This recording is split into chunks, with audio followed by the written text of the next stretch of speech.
নজর বাংলাদেশে হামলা শিকার বাংলাদেশের জনপ্রিয় ব্যান্ড জলের গানের গায়ক রাহুল আনন্দ।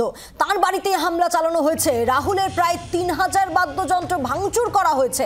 জলের গানের ব্যান্ডের গায়ক রাহুল তার ধানমন্ডি ৩২ নম্বরের ওই বাড়িটি শুধু বসত বাড়ি ছিল না, ব্যান্ডের সকলে সঙ্গীত চর্চা থেকে শুরু করে সমস্ত স্টুডিও ওয়ার্কও যেমন সেখানে হতো, যেমন রেকর্ডিং, মিক্সিং, এডিটিং হতো ওই বাড়িতেই। আর রাহুলের সেই বাড়ি আগুনে পুড়ে ছাই হয়ে গিয়েছে। কোনো ক্রমে বাড়ির সকল সদস্যদের নিয়ে প্রাণ হাতে নিয়ে বেরিয়ে আসতে হয়েছে রাহুলকে। আমরা কথা বলবো, সব্যসাচী চক্রবর্তী রয়েছে আমাদের সঙ্গে টেলিফোনের প্রতিনিধি। সব্যসাচী, একেবারে রাহুল আনন্দ যিনি কিনা আমরা দেখেছিলাম কিছুদিন আগে যে কোটা নিয়ে যে আন্দোলন চলছিল বাংলাদেশে, সেখানে তিনি গলা মিলিয়েছিলেন, সামিল হয়েছিলেন, এবং তার বাড়িতে এই হামলায় প্রাণ হাতে বেরোতে হয়েছে তাকে। একদমই এখানেই জলের গান যে ব্যান্ড, সেই ব্যান্ড প্রশ্ন তুলছে যে তাহলে এই যে স্বাধীনতার দাবি, স্বাধীনতার দাবির মানে কি হলো।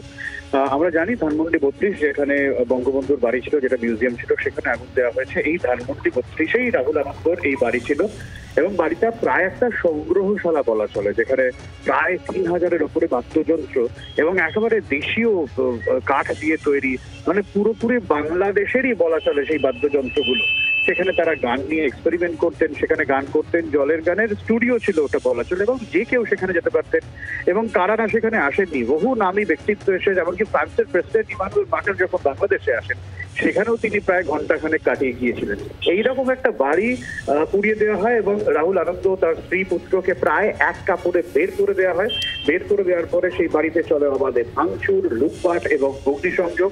আপাতত ব্যান্ডের সদস্যদেরই কারোর বাড়ি রয়েছেন রাহুল আনন্দ, এবং ব্যান্ডের তরফে প্রশ্ন করা হয়েছে যে স্বাধীনতা তারা চেয়েছিল, এটাই কি স্বাধীনতা? স্বাধীনতার জন্য আর যেন কারোর এই ধরনের ইয়েতে পড়তে না হয়, এই ধরনের বিপর্যয়ের মুখে পড়তে না হয়, সেই প্রশ্ন তুলেছে জলের গান। এবং গোটা বিষয়টা নিয়েই কিন্তু একটা যারা বাংলার সংস্কৃতি মনস্ক মানুষ, যারা বাংলাদেশের সংস্কৃতি মনস্ক মানুষ, তারা বিষয়টা নিয়ে ক্ষোভ প্রকাশ করেছেন এবং দুঃখ প্রকাশ করেছেন রাহুল আনন্দের কাছে। তাই ধন্যবাদ সব্যসাচী।